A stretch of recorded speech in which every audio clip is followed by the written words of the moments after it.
বন্ধুরা, মহিষী রোকেয়ার আরেকটি পর্বে তোমাদেরকে স্বাগতম। এর আগের পর্বগুলোর মাধ্যমে আমরা রোকেয়ার জন্মস্থান, জন্মের ব্যাপারে এবং তার শিশুবেলা কীভাবে কাটছিল এবং তার শিশুবেলার একটি ঘটনা সম্পর্কে জানতে পেরেছিলাম।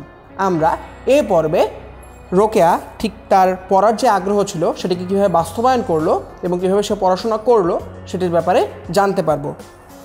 রোকেয়া একেবারেই দমবার পাত্রী ছিলেন না। তিনি বাড়িতে কোরআন পড়া শিখলেন, তিনি উর্দুও শিখেছিলেন, কিন্তু বাংলা শেখার জন্য তার মন ছটফট করতে থাকতো। রোকেয়ার বড় বোন করিমুন্নেসা জ্যেষ্ঠ ভ্রাতা ইব্রাহিম সাবের। করিমুন্নেসা তার বড় ভাইয়ের কাছে লেখাপড়া শিখেছিলেন। এই যে আমরা এই চিত্রের মাধ্যমে দেখতে পাচ্ছি তার বড় ভাই তাকে পাঠদান করছেন। এই ভাই বোনের কাছেই রোকেয়ার যত আবদার ছিল। রোকেয়ার লেখাপড়া করার অদম্য আগ্রহ ছিল। বড় বোনের কাছে তিনি বাংলা শিখলেন, সেই লেখাপড়াটা আরেক ভিন্ন ধরনের যুদ্ধ ছিল।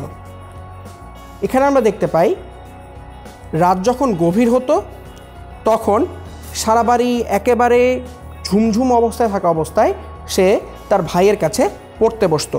মোমবাতি জ্বালিয়ে রোকেয়া বই খুলে বসতেন এবং জ্ঞান অর্জনের চেষ্টা করতেন। ভাইয়ের কাছে তার জ্ঞান অর্জন করা শুরু হলো এবং বাবা মা যখন একেবারে ঘুমিয়ে যেতেন তখন হচ্ছে নিস্তব্ধে সে তার ভাইয়ের কাছে পাঠদান গ্রহণ করত মোমবাতি জ্বালিয়ে। রাতের পর রাত ঠিক এভাবেই কেটে গিয়েছে রোকেয়ার এবং সে তার ভাই সাবেরের কাছ থেকে অনেক কিছু শিখেছেন। রোকেয়া জ্ঞানের জন্য খুবই তৃষ্ণার্ত ছিলেন। তার ভাই তাকে অনেক কিছু শিখিয়েছিলেন। কখনো কখনো পড়তে পড়তে ভোর হয়ে যেত। লুকিয়ে লুকিয়ে এভাবেই পড়ালেখা করেছেন রোকেয়া। তো বন্ধুরা, আমরা গল্পের আরও একটি অংশ জানতে পারলাম এবং এর মাধ্যমে আমরা জানতে পারলাম যে রোকেয়ার যে পড়াশোনার অদম্য আগ্রহ ছিল সেটি সে কীভাবে বাস্তবায়ন করেছে। পাঠের এতটুকু অংশ পড়ার পরে তোমাদের জন্য কিছু শব্দ অপেক্ষা করছে, যে শব্দের অর্থগুলো জেনে নেওয়া খুবই প্রয়োজনীয়। তো চলো বন্ধুরা, আমরা এখন সেই শব্দের অর্থগুলো জেনে নিই। প্রথম শব্দটি হচ্ছে স্নেহ। স্নেহ শব্দের অর্থ কী বন্ধুরা?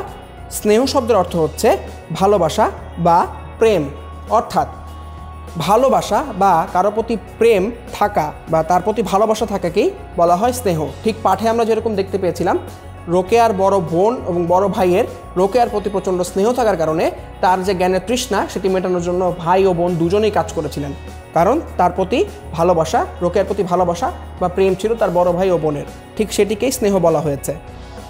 এর পরের শব্দটি হচ্ছে জ্যেষ্ঠ। জ্যেষ্ঠ শব্দের অর্থ হচ্ছে বড়, অর্থাৎ বড় বোঝাতে জ্যেষ্ঠ শব্দের অর্থ ব্যবহার করা হয়।